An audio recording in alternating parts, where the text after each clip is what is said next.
I feel like I have the side of me that just want to make sure that other people get opportunity.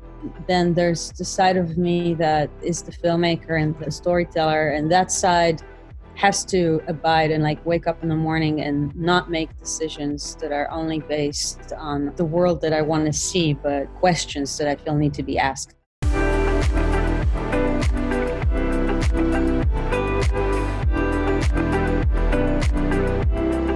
Welcome, Alma Harel, to the Variety Critics Corner at the Carlo Vivari Film Festival. The festival's gone sort of virtual here during the pandemic. It's happening in cinemas across the Czech Republic, where people are discovering Honey Boy, a movie that premiered a year earlier at Sundance and got a lot of critical and awards attention here in the United States. Let's rewind to before Honey Boy existed, when it was sort of a glimmer in Shia LaBeouf's eye, I guess. How did the two of you even connect in the first place as the person who might direct his movie? It's funny because yesterday I was actually with the person who I think is the reason for my whole film career, which is Benny Parrish, a kid that lives in Bombay Beach, who turned 18 this week, but was 7 years old when I made a documentary film. And Shia picked it up at Amoeba Records randomly, kind of because it had a Bob Dylan soundtrack. And he contacted me like very kindly and just offered to meet. And after that, more was revealed about his own alcoholism and abuse that he suffered, and sort of as part of his therapy, exactly like you see in the film, wrote this incredible script. He sent that to me, and we kind of started a process of workshopping this thing. But we both grew up in the shadow of alcoholism and of fathers who had a very difficult time being fathers. And I think that when I read it, it awakened something that I thought we, needed to be explored together. I'm your cheerleader, honey boy. You trust me?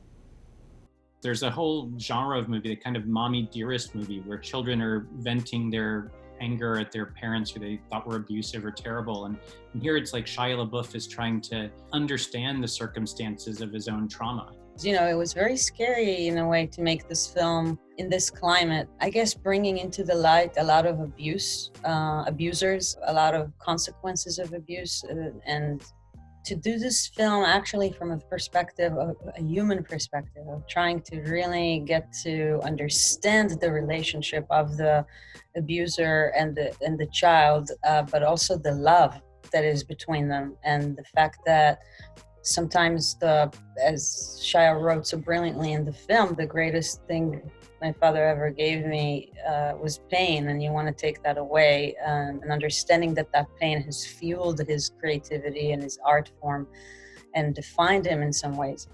You see all those workout faces? That's your opportunity. That's where you bring the funny shit, yeah? That's where you flare your nostrils. When I look at my childhood, my father, who was and still is an alcoholic, but also an incredible friend, we would meet in the theater. That would be like, we would go, he would come pick us up and we will go to see a movie. Filmmaking was so much part of our reference point to love, to education, to getting to know the world and each other. And I always wanted to be part of that world, but maybe I never articulated it as clearly as some people who are ambitious from a young age to become a filmmaker. But Right. It was the texture of my world. You've been accepted into the Academy. I'm so happy for you. Yeah, just like kind of incredible to see over the years how little representation there is in those institutions and in the Academy.